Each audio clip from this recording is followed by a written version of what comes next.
स्वागत है आप सभी का एक बार फिर से हमारे YouTube चैनल आरएन क्लासेस में। जैसा कि आप सभी जानते हैं कि एएलपी एग्जाम के बस अब कुछ ही दिन बचे हैं। सीटी भी आ गया, एग्जाम सेंटर भी आ गया है। तो एग्जाम से पहले आप लोगों के लिए मैं कोशिश कर रहा हूं कि जो कुछ भी रिवीजन करवा दूं। जैसे कि मैं न्यूमेरिकल क्लास ला रहा था, 2 क्लास ले आऊं, ये तीसरा क्लास इस पे होगा तो 1-2 क्लास और ले आऊंगा।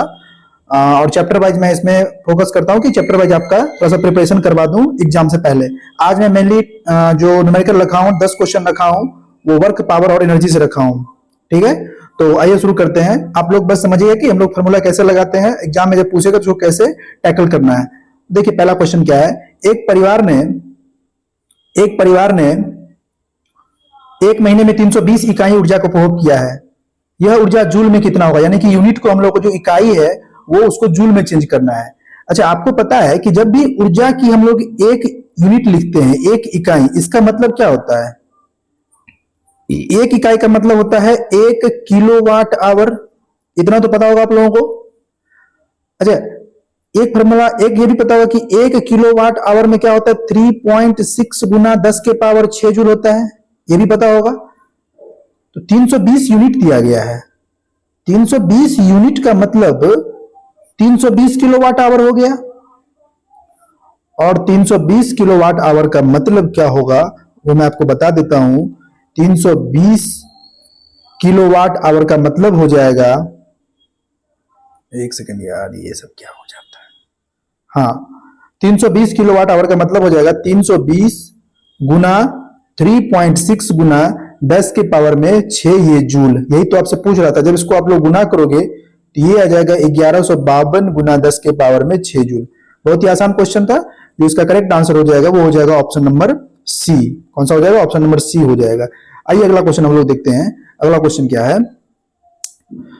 एक लड़का 120 न्यूटन भार के एक बक्से को 2 मीटर की ऊंचाई तक उठाता है। ठीक है, जैसे कि एक बॉक्स है, इसका जो वेट दिया गया है, कितना दिया गया है?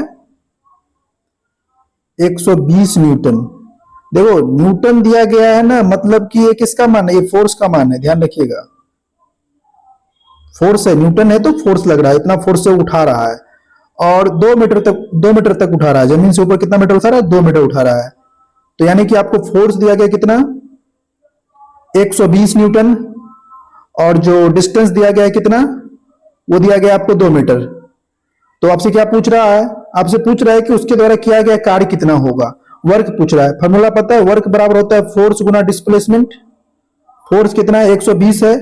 और जो दूरी है वो कितना? 2 मीटर है। इतना क्या हो जाएगा? जूल। 120 गुना 240 जूल। ऑप्शन नंबर सी इसका करेक्ट आंसर हो जाएगा। आसान क्वेश्चन था ये। अगला क्वेश्चन है, यदि कोई लड़का 4 मिनट में 600 न्यूटन के बल के साथ, फोर्स कितना लग रहा है? 600 न्यूटन, और बल के साथ 20 मीटर की दूरी तय कर रहा है। डिस्टेंस कितना तय कर रहा है? 20 मीटर। और कितना मिनट में समय ले रहा है? ये कितना? 4 मिनट। सबसे पहले मिनट को सेकंड में चेंज कर दो तो हो जाएगा 240 सेकंड। ये तो पता है। फोर्स दिया गया है, विस्थापन दिया गया है और टाइम दिया गया है। 4 मतलब 240 सेकंड में 600 न्यूटन फोर्स के साथ 20 मीटर की दूरी तय करता है। तो पूछ रहा है कि लड़के की द्वारा खपत की गई शक्ति की मात्रा। अच्छा, मैं आपको बता दूं, जो शक्ति का फॉर्मूला होता है वो होता है पावर बराबर work done by time taken. इतना पता है। वर्क डन का जो फॉर्मूला होता है वो क्या होता है? फोर्स गुना विस्थापन, और नीचे में टाइम है। फोर्स कितना है देख लो, फोर्स है 600, और विस्थापन कितना है? 20 मीटर, और जो टाइम है वो कितना? 240 सेकंड है। इसको जब कट कराओगे तो कितना हो जाएगा देख लो, 12 12 5 60 50। 50 क्या? तो पावर की इकाई वाट होती है ना, तो 50 वाट। ऑप्शन नंबर 20 का करेक्ट आंसर हो जाएगा। अगला क्वेश्चन क्या है। एक वस्तु जिसका द्रव्यमान 15 किलोग्राम है, यानी कि द्रव्यमान दिया गया है 15 किलोग्राम, और जो तथा 4 मीटर प्रति सेकंड के एक समान वेग से गति कर रही है। वेलोसिटी कितना दिया गया है? 4 मीटर प्रति सेकंड। पूछ रहा है गतिज ऊर्जा। गतिज ऊर्जा क्या होता है? फार्मूला हाफ mv² होता है कि नहीं होता है? 1/2। मास कितना है भाई? 15 है। और वेलोसिटी कितना है? 4। 4 गुना 4 लिख दो यहाँ पे। इसको कट करोगे कितना हो जाएगा? 4 दूना 8, 15 120। 120 क्या एनर्जी है? तो एनर्जी की इकाई joule. 120 joule. Option number D correct answer हो जाएगा। अगला क्वेश्चन देखते क्या है। 9800 जूल ऊर्जा, यानी कि जूल है। जूल किसका मान होता है? पहले ये बताओ। जूल होता है यूनिट वर्क का, तो वर्क कितना दिया गया है 9800 जूल दे दिया गया है, ठीक है।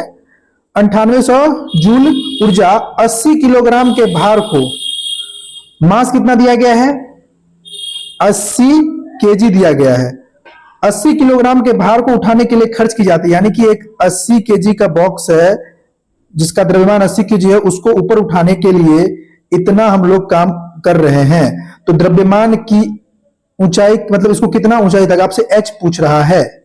सबसे पहले बता दो कि जब इसको ऊपर उठा रहा है ना, तो ये इसकी स्थिति में परिवर्तन होता है। तो स्थिति में परिवर्तन के कारण जो हम लोग एनर्जी होता है वो कौन सा एनर्जी होता है, पोटेंशियल एनर्जी, स्थिति ऊर्जा होता है। इसका फॉर्मूला होता है m इंटू जी इंटू एच होता है, ये तो पता है। अच्छा, एनर्जी का मान कितना दे रखा है, एनर्जी का मान दे रखा है 9800 जूल, इतना ऊर्जा। देखो इस चीज में कभी कंफ्यूज मत करना, अगर क्वेश्चन में वर्क दिया रहे तो वर्क बराबर पोटेंशियल एनर्जी, वर्क बराबर काइनेटिक एनर्जी, ये सभी समान होता है क्योंकि यही तो कार्य एनर्जी है। हाँ, अब डिपेंड करता है कि वहां पे जो वर्क है वो पोटेंशियल एनर्जी के रूप में है या काइनेटिक एनर्जी के रूप में। इस क्वेश्चन में क्या है, इसको ऊपर उठाया यानी कि स्थिति के कारण जो आ रहा है वो आ रहा है potential energy, work energy theorem से, है ना। तो पोटेंशियल एनर्जी जो हो जाएगा वो हो जाएगा mgh। अब मास कितना है 80 केजी है, एनर्जी कितना है, वर्क कितना, क्या 9800 जूल क्या है, हाइट आपसे पूछ रहा है। एक और स्लाइड लो, इसमें सॉल्व करो इसको। कितना था, हाँ वर्क बराबर था कितना जूल था, एक सेकेंड, वर्क बराबर था 9800 जूल, 9800 जूल। उसके बाद मास कितना था, मास था तुम्हारा 80 केजी, 80 केजी। जी का मान होता है, यहाँ पे क्वेश्चन नहीं दिया गया तो 9.8 मीटर पर सेकंड इसको रखना है, और हाइट पूछ रहा है। लगाओ, वर्क डन बराबर पोटेंशियल एनर्जी जो किसके बराबर होता है, mgh के बराबर होता है, ये दिया गया है 9800, 9800 बराबर मास का मान 80 है, g का मान 9.8 है और हाइट h, यानी कि h बराबर हो जाएगा 9800 बटा में 80 गुना 9.8। जब इसको कट कटाओगे तो ये तकरीबन आ जाएगा तुम्हारा कितना, ये आ जाएगा तुम्हारा तकरीबन 12.5 मीटर अप्रोक्स आ जाएगा। सॉल्व कर लेना इसको, तो इसका ऑप्शन नंबर जो है सो ए करेक्ट आंसर हो जाएगा, ठीक है। नेक्स्ट क्वेश्चन है, मोहन का वजन 40 किलोग्राम है, वजन दिया गया है मोहन का कितना, वजन मतलब मास, द्रव्यमान 40 केजी है, केजी है तो द्रव्यमान का है, तथा वो 10 सेकंड में 50 सीढ़ियां चढ़ जाता है। टाइम कितना दिया गया है, 10 सेकंड दिया गया है। सीढ़ियां कितना चढ़ रहा है वो 50, और प्रत्येक सीढ़ी की जो ऊंचाई है 15 सेंटीमीटर, यानी कि एक सीढ़ी है ऐसा ऐसा 50 सीढ़ी और एक सीढ़ी की ऊंचाई है 15 सेंटीमीटर। तो पहले टोटल हाइट निकाल लो, टोटल हाइट क्या हो जाएगा 50 सीढ़ी, एक सीढ़ी की हाइट है 15 सेंटीमीटर। अच्छा ये सेंटीमीटर में, इसको मीटर में भी कन्वर्ट कर दो 100 से भागा देके। अब इसको कट कराओ तो 50 गुना 100 और ये हो जाएगा हाइट बराबर हो जाएगा 7.5 मीटर हो गया तुम्हारा। तो मोहन की शक्ति क्या है, शक्ति पूछ रहा है ना, कुछ और पूछ रहा है देख लो, इसमें शक्ति ही पूछ रहा है। क्या क्या दिया गया तुम्हारा, और जी का मान यहां पे क्वेश्चन में दिया गया है, जी का मान कितना दे दिया गया है 10 मीटर पर सेकेंड स्क्वायर।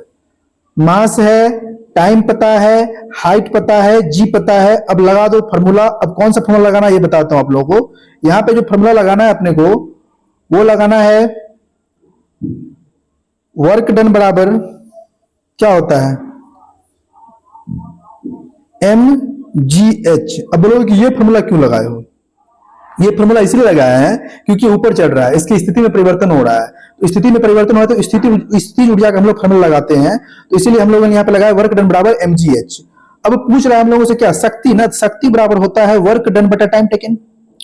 वर्क कितना है mgh है और टाइम t है। अब सबका मान यहाँ पे आप पुट कर दीजिए तो फटाफट। मास है 40, उसके बाद हाइट है 7.5, मास है 40, हाइट है 7.5, जी का मान बोला है 10 रखने के लिए, और टाइम भी कितना दे रखा है, टाइम भी दे रखा है 10 सेकेंड। इसको कट कटाओ तो ये हो जाएगा 75 गुना 4, यानी कि 5 चौके 20, 7 चौके 28, 300, 300 वाट पावर है तो वाट। देखो ऑप्शन में है, ऑप्शन नंबर बी इसका करेक्ट आंसर हो जाएगा 300 वाट। नेक्स्ट क्वेश्चन 0.1 किलोग्राम वजन की एक गेंद को स्थिर स्थिति से गिराया जाता है, यानी कि जो इसका पहले मास कितना दिया गया देख लो 0.1 केजी दिया गया है, ऊपर से इसको गिराया जा रहा है स्थिर स्थिति से। जब ये 2 मीटर की दूरी से गिरती है, यानी कि जब इसका हाइट 2 मीटर रह जाता है जमीन से, यहां से जब वो गिर रही होती है, तो गुरुत्वाकर्षण बल के कारण लगने वाला कार्य कितना होगा। सबसे पहले देख लो फोर्स क्या होगा। फोर्स यहाँ पे लगेगा मास गुना एक्सीलरेशन, ये तो पता है। मास दिया गया है 0.1 और एक्सीलरेशन होता है 9.8 मीटर पर सेकेंड स्क्वायर, यहाँ पे दिया गया क्वेश्चन में। जब इसको कट करोगे तो ये आ जाएगा 0.98 न्यूटन। फोर्स का क्या होता है, न्यूटन होता है। पूछ क्या रहा आपसे कार्य, तो वर्क डन बराबर होता है फोर्स गुना विस्थापन।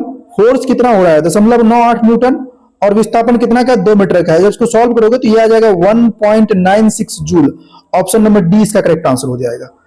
अगला क्वेश्चन क्या है देखो, 4 किलोग्राम भार की एक वस्तु क्षैतिज दिशा में 4 केजी की एक वस्तु है जो क्षैतिज दिशा में बढ़ रही है। क्षैतिज दिशा में 5 मीटर प्रति सेकंड की गति से बढ़ रही है। कितना है, 5 मीटर प्रति सेकंड की गति है। इसकी गति 10 मीटर प्रति सेकंड तक बढ़ाने के लिए इस पर किया गया कार्य कितना होगा। अब इस वस्तु का गति कह रहा है कितना बढ़ा दो, 10 मीटर पर सेकंड बढ़ा दो 5 से, तो इस पर आपका वर्क डन पूछ रहा है। देखो यहां पे क्या है कि इसका वेलोसिटी में परिवर्तन कर रहा है। वेलोसिटी में परिवर्तन कर रहा है तो कहने का मतलब है कि इसके जो गतिज ऊर्जा में परिवर्तन हो रहा है। तो जो वर्क एनर्जी थ्योरम कहता है वो क्या कहता है, वर्क एनर्जी थ्योरम ये कहता है कि वर्क डन बराबर जो होता है वो होता है change in kinetic energy. Work energy theorem, change in kinetic energy बोले तो 1/2 mv², यानी कि मतलब कहने का मतलब final kinetic energy minus initial kinetic energy, minus 1/2 mu² मान लेते हैं इसको। अच्छा देखो 1/2 m कॉमन हो जाएगा, v² माइनस u²। इसको थोड़ा और सॉल्व कर लो तुम लोग। मास कितना दिया गया 4 केजी, v का मान 10 है और u का मान 5 है। जरा इसको सॉल्व कर लो साइड में, 10 का स्क्वायर माइनस 5 का स्क्वायर कितना हो जाएगा, 100 माइनस 25 75 हो जाएगा। 2 से 2 कटा, यानी कि 150 जूल निकल के आ जाएगा। ऑप्शन नंबर 2 कहां पे है, 150 जूल। ऑप्शन नंबर 20 का करेक्ट आंसर हो जाएगा। इसमें जो हम लोगों ने आइडिया लगाया वो क्या था, वर्क डन बराबर चेंज इन काइनेटिक एनर्जी। अब चूंकि काइनेटिक एनर्जी में चेंज हो रहा है क्योंकि पहले वेलोसिटी 5 था और बाद में 10 है, द्रव्यमान दिया गया है, फॉर्मूला हम लोग लगा के इसको सॉल्व कर लेंगे। अगला क्वेश्चन क्या है वो देखते हैं। जब कोई वस्तु बल की दिशा में 1 मीटर की दूरी पर 1 न्यूटन बल के द्वारा चलती है, फोर्स कितना लग रहा है भाई साहब, 1 न्यूटन लग रहा है और दूरी कितना तय कर रहा है, वो हो रहा है 1 मीटर तय। तो पूछ रहा है कि किए गए कार्य की मात्रा कितनी होगी। तो वर्क बराबर होता है फोर्स गुना डिस्प्लेसमेंट। फोर्स है 1 न्यूटन, डिस्टेंस है 1 मीटर, यानी कि हो जाएगा 1 जूल। ऑप्शन नंबर सी इसका करेक्ट आंसर हो जाएगा। अगला क्वेश्चन क्या है वो देख लीजिए। 10 किलोग्राम वजन वाले सूटकेस को उठाकर एक प्लेटफॉर्म पर खड़े यात्री द्वारा किया गया कार्य क्या होगा। देखो ये कोई व्यक्ति है, इन्होंने 10 किलोग्राम के सूटकेस को पकड़ के यहाँ पे खड़े हैं, इसमें कोई मूवमेंट नहीं हो रहा है, ये भाई साहब बस यहाँ पे खड़े ही हैं। तो जब विस्थापन क्या है 0 है तो वर्क डन भी क्या हो जाएगा 0 हो जाएगा, यानी कि ऑप्शन नंबर ए इसका करेक्ट आंसर हो जाएगा। तो ये हमारा लास्ट क्वेश्चन था। इसमें मैंने मेनली कार्य, पावर और एनर्जी क्वेश्चन देखा है। आप लोगों को इसमें जो भी कंसेप्ट दिया गया इससे बाहर का क्वेश्चन नहीं आने के चांसेस है, इतना आप लोग कर लीजिए रिवीजन के तौर पे। 1-2 वीडियो और लाऊंगा, एक रे ऑप्टिक्स पे मैं लाऊंगा, जो प्रकाश वाला चैप्टर है उस पे लाऊंगा, एक मैग्नेट पे ले आऊंगा। बाकी आप लोग रिवीजन करते रहिए, मिलते हैं जल्दी अगले वीडियो में, तब तक के लिए धन्यवाद।